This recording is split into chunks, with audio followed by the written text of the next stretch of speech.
It's no wonder that chaos has become the commonplace when rudeness is so on display. Like it's both sides. We've created a lack of civility in this country, but we're perpetuating in this society what your administration is trying to correct, and that is returning back to the rule of law. What separates us from falling into chaos as a nation where poverty envelops us is when we return to order and a display of respect towards law enforcement, a display of respect to officials.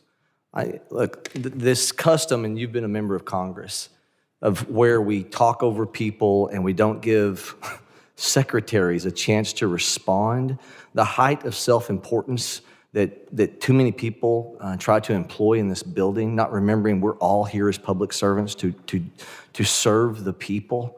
We lift our hearts up far beyond our fellow countrymen. I'll tell you who says thank you.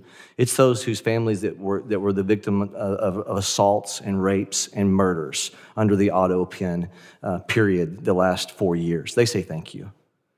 Those who see the madness of lawlessness, a lack of respect to law enforcement, the heightened element of law enforcement sitting in their vehicles and being targeted, say thank you. Those families of law enforcement whose addresses are being put out in public so they can intimidate not only the law enforcement officials, but their families to try to put them into a place of fear, say thank you for common sense returning back into this country. If we do not have a respect of authority, a respect of law enforcement, thank you for allowing arrests to happen when someone spits at law enforcement. Thank you. FEMA, you were assaulted a minute ago verbally over what you're doing with FEMA. I will tell you, as somebody that comes from a state that has more tornadoes, Oklahoma, than probably any other state, thank you for looking at how we can save money through efficiencies.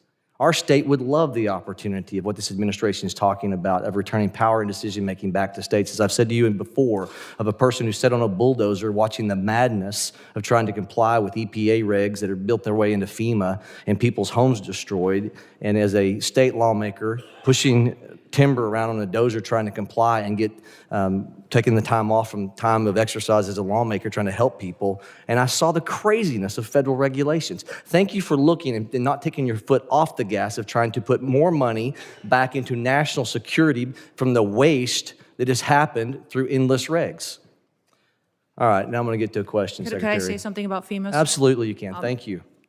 The only grants that weren't funded, the individual ones that you were talking about, mitigation ahead, were ones that were weaponized to fund the Green New Deal and for climate change. And those were redirected to true mitigation efforts. FEMA today is deploying resources 2 times faster on average than in history, which means the dollars are going out twice as fast than they ever have before. And the president, as soon as these disasters are happening, is deploying those resources to Republican and Democrat states. New Mexico, Texas, Alaska, they're all getting dollars immediately, and we're responding immediately to our people. I have to actually leave this hearing early because the FEMA Review Council is giving their report today on suggestions for changes to FEMA. Thank you for not taking your foot off the gas on that. I have to co-chair it, but I will be leaving soon to have to go do that. But those suggestions are Republicans and Democrats coming forward with how FEMA should go forward in the future based on the president's vision for making sure that states get the chance to manage it and that local emergency managers get the chance to go and help their communities in a much more efficient way. Take those monies and let's move them to true national security through waste and inefficiencies. Right. Where we've deployed money for snow movement. Mm-hmm. We have deployed money previously to move snow that melts. Yeah. Okay, I want to just throw this open to you and Director Kent, whoever wants to take this.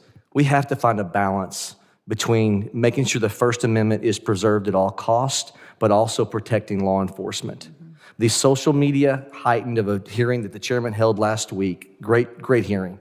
How do we preserve, what ideas can we continue with to where the online enticement threats causing people to want to embolden themselves to then go act upon those threats that we see in social media. They say the magic words. They know it's not going to get them because they don't do a direct threat, but it's an indirect threat. It's always trying to accomplish the same purpose. How do we preserve the First Amendment? This is a lawmaking exercise of why we hold these hearings, not for show, How do we come up with a way to preserve the First Amendment and stop the insanity of these indirect threats that are going after your law enforcement officials?